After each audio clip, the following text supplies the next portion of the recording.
今天谈的就是民间土匪啊，而且一定是北京籍的外地人在北京作案，跟这俩爷相比，那简直就是个拿性。这俩爷为什么要一起讲呢？因为这俩爷第一都是河北人，第二都是在北京长大的，第三呢，他俩是同时出现的。白宝山和陆宪洲是同一时空的人物，在人生的各个地方他俩都有交集。他俩认识不认识我不知道，但是兴许都打过照面而且是同一时间前后脚被抓，我们就把它串起来一起讲，还可以评点一下，给他们俩排一个排行榜。按战斗力来说，那白宝山遥遥领先，白宝山杀死10多条人命，用枪用砖头的，用锤子的打死10多个人。陆宪洲相比来说就文明的多，陆宪洲从不滥杀无辜，都是在抢钱的时候先吓唬一下，实在不行再开枪。从杀伤人数来说，白宝山虽然赢了，但是从做贼做土匪的仁义程度来说，那陆宪洲是遥遥领先。白宝山就是丧心病狂的一个变态，而陆宪洲更像是江湖大哥，为了吃这口饭而做这些事儿。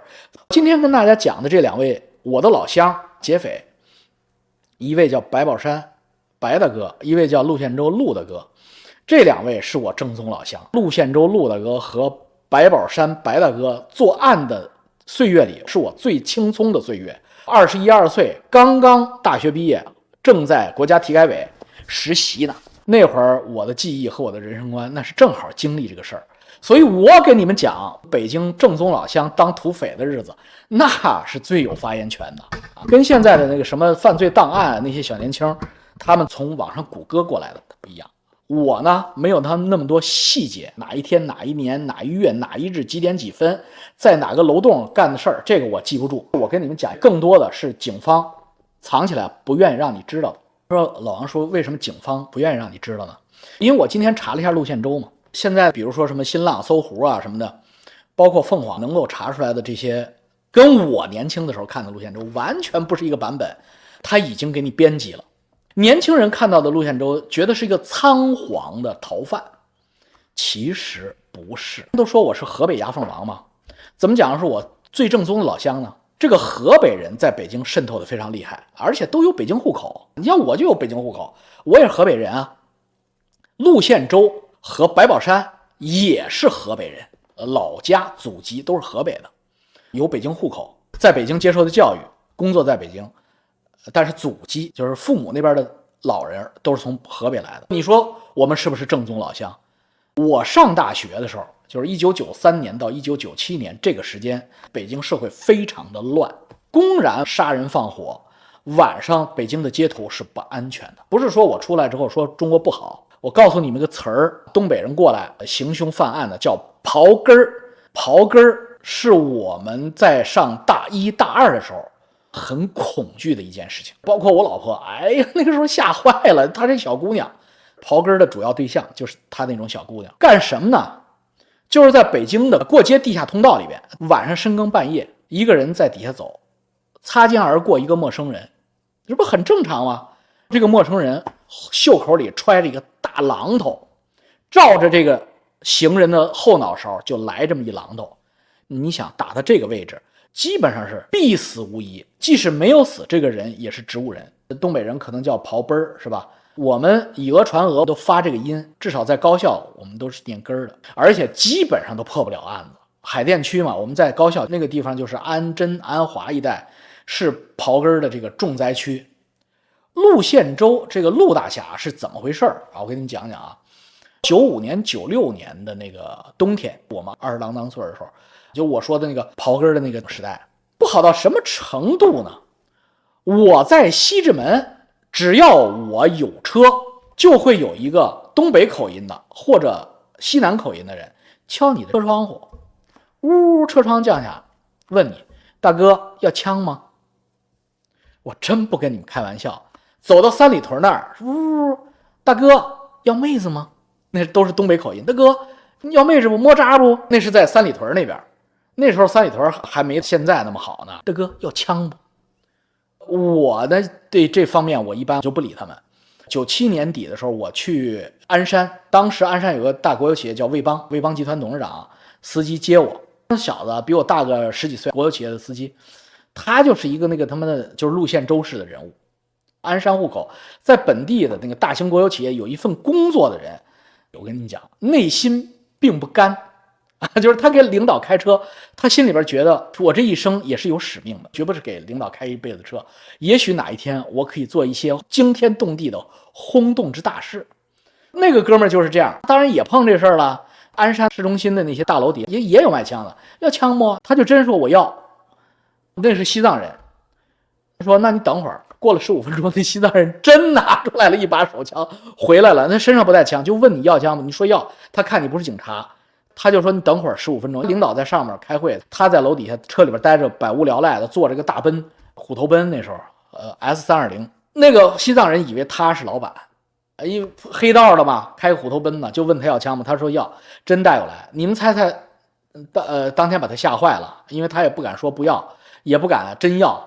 最后他领导下来之后让西藏人走，然后把他臭骂一顿，我呢正好赶上。你知道西藏人开始跟他要多少？要8000一把手枪。后来他说不要，推三阻四的，他害怕了。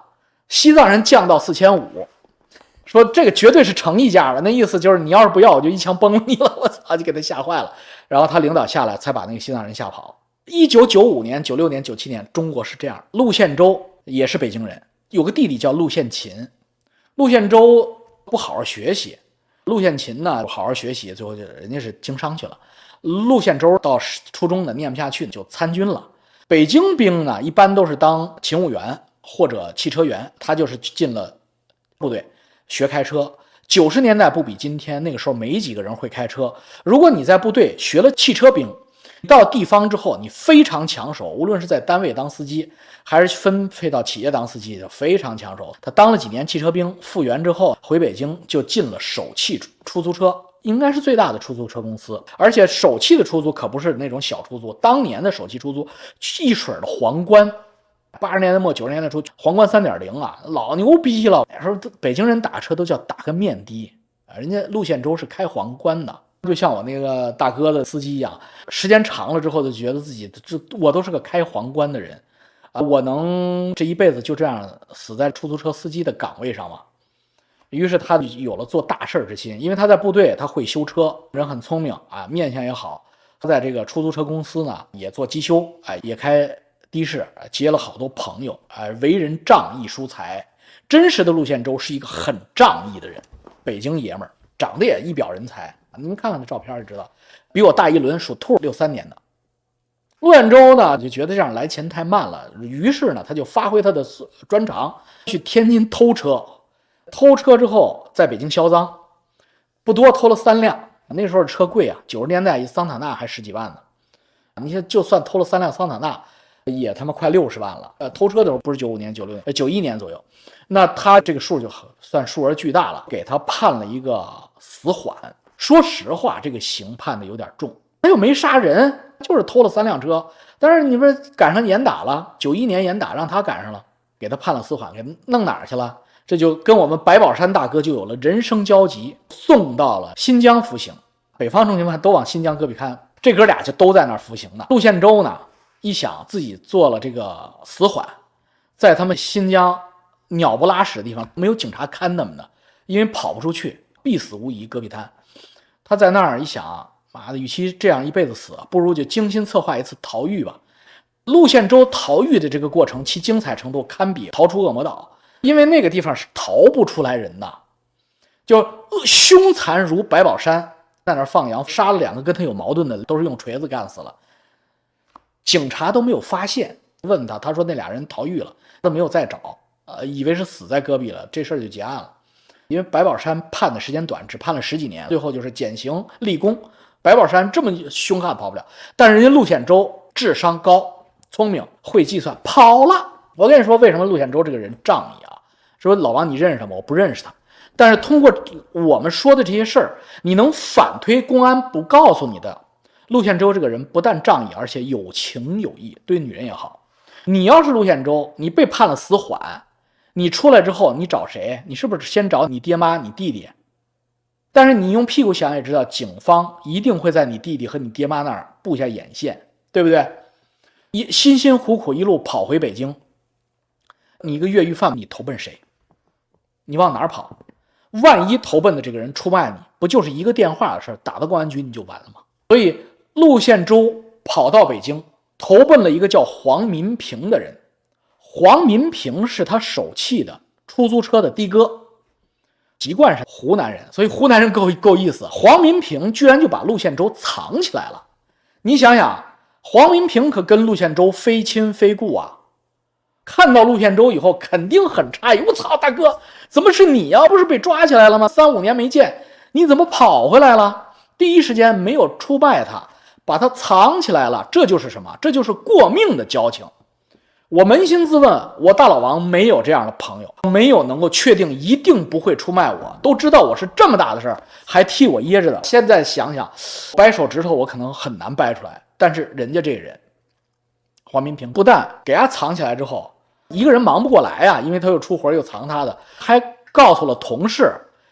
这个同事也是当年陆宪洲的铁哥们，叫赵建国。赵建国最后被判了3年，屁事儿没干，只是知道陆宪洲出来了，跟陆宪洲喝了2次酒，叫了几声大哥。赵建国是个土生土长北京人，就说什么北京人，这个弟兄们，我说错了吗？2个同事知道他跑出来之后，哥俩跟他喝酒，把他藏在自己家里，不出卖他，而且只是同事，这俩都是手气的出租车师傅啊。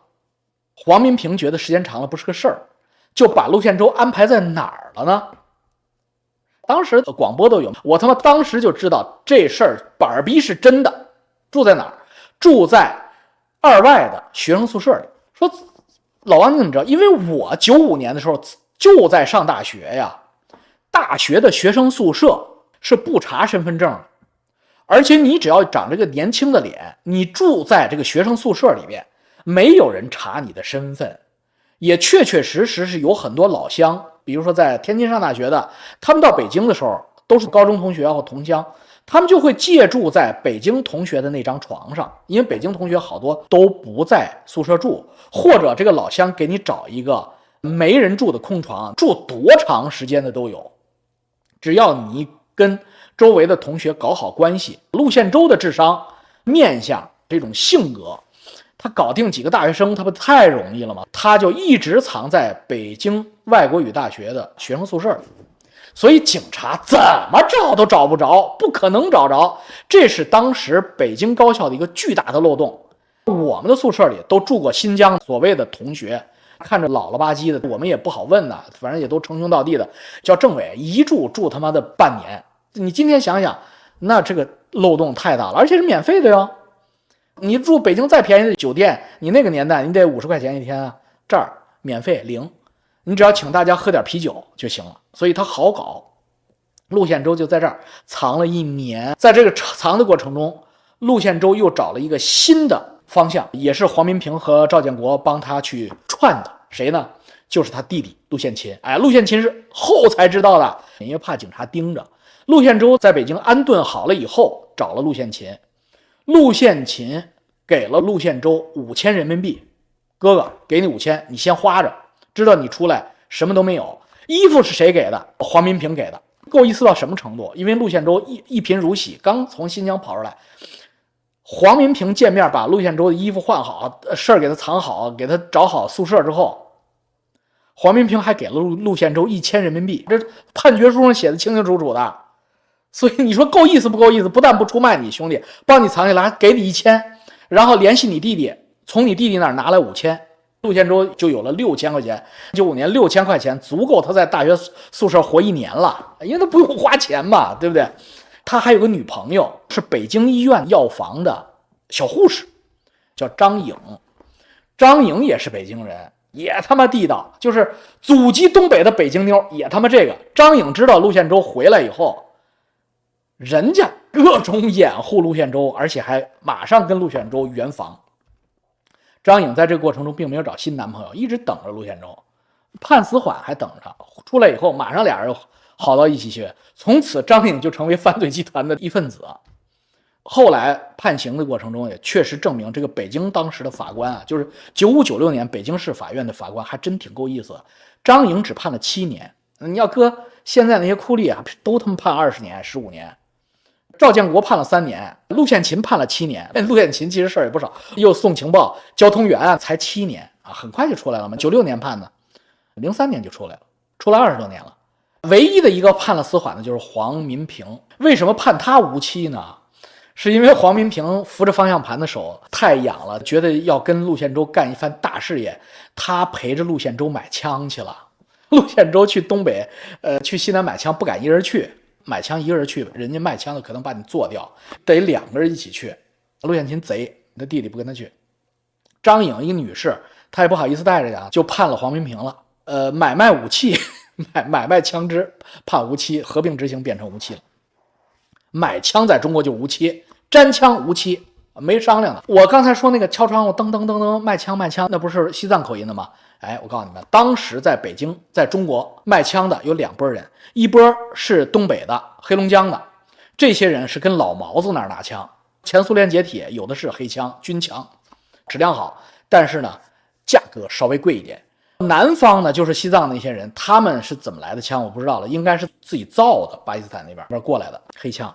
那边呢便宜，但是呢枪支的质量呢稍微差一点。陆宪洲呢本着这个田野调查的精神，就是往南走了一次，往北走了一次，各买了一大堆，每次去都不是买一把。在东北呢找2个东北人，一个叫令刚，一个叫张建国的。在南方的那个呢，他去那儿云南那边买的，叫农之宝。农之宝最后判了死刑。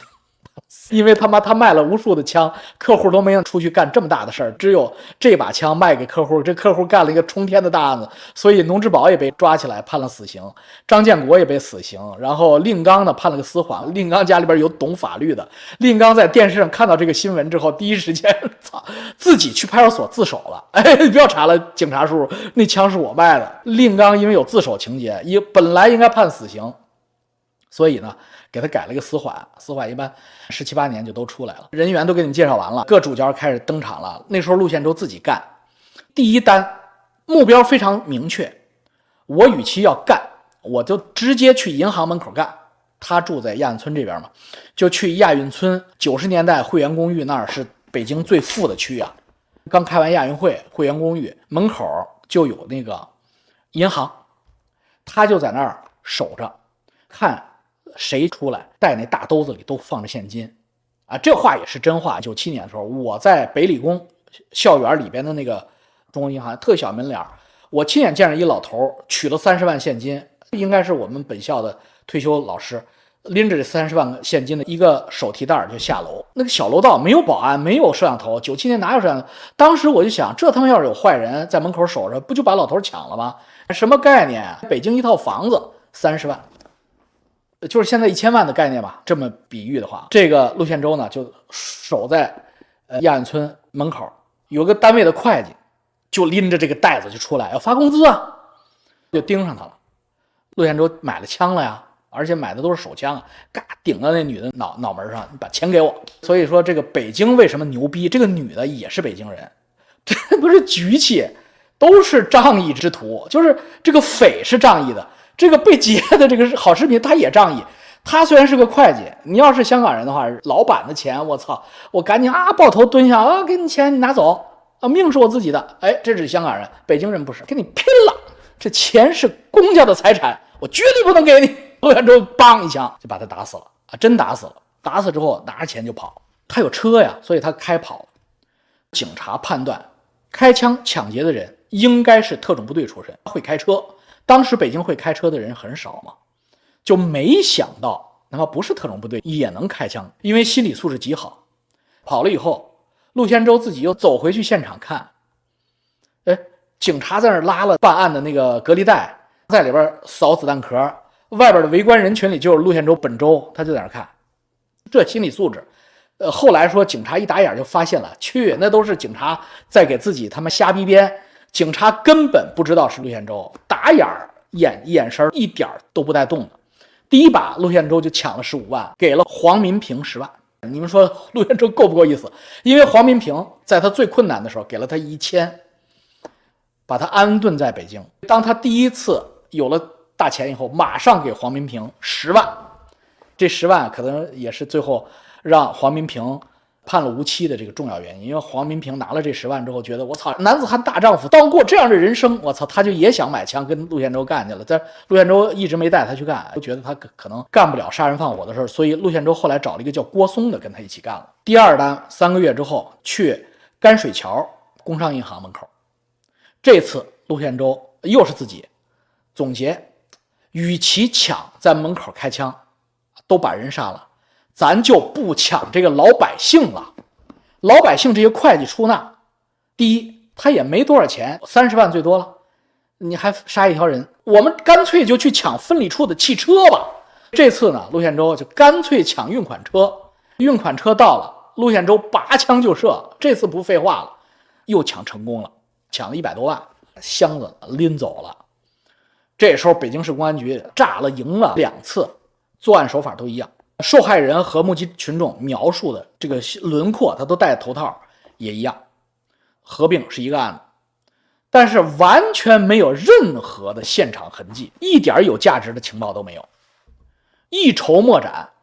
又过了3个月，海淀知春路建行海淀支行，这现在还在那儿呢。这次打了4个押运员，击毙1个，击伤3个。建行的员工也是拼死这个相搏，这就是咱们北京，我操！这每读到这一段，我都挺佩服北京人，就在北京抢劫，那个被抢的人跟你拼命。当然乌鲁木齐也是，一会儿聊到白宝山，乌鲁木齐也是。这个在南方不一样啊，南方大家是要钱还是要命？是要命，钱拿去。在咱们北京就是命我不要了，钱你给我放这儿。到8月27号，又在滨河路支行北京城市合作银行的滨河路支行又干了一票，也是抢运钞车。这2票里边有1票成了，1票没成。成的那一票，据我当时记得400万，后来新闻就不写了。没成的那个确实有一单没成，就是没抢走，跟郭松合作那次没抢走，但是另一次他抢走了400万，也是他来干的。后边这2次呢，就有郭松做帮手了，俩人一起干，因为他一个人2支枪嘛，2个人4支枪就能对抗4个押运员。最早的时候，运钞车那个运钞员是没有真弹的，就是拿着一个像是那个散弹枪一样的那种东西，里边装的橡皮子弹。自打陆宪洲干了之后，就都是实弹了。这真抢啊！这大北京啊，这是一筹莫展，4个案子，屁线索都没有，就干事干得这么牛逼。为什么先讲陆宪洲后讲白宝山？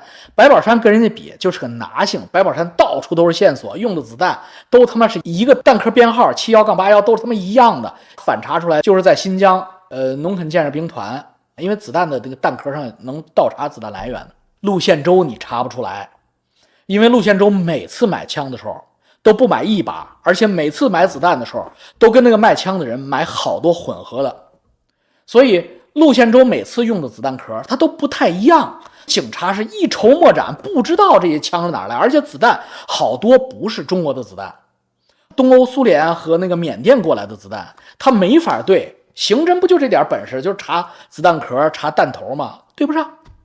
弹头口径也不一样，弹壳也不一样，完全没有线索。怎么破的这个案子？这跟张良基有关系。北京老公安局老刑侦局长张良基，这没有张良基这案子破不了。陆宪洲同志可能后来就洗手不干了。发现了什么？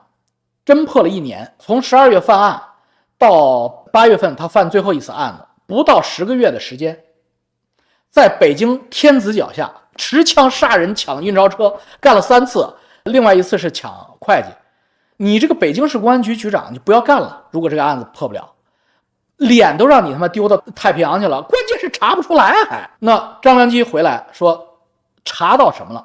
查到车了，因为车他带不走，抢完了之后他车他都扔了，气脏了，他不是卖掉，他是直接把车扔了，扔到知春里，扔到亚运村。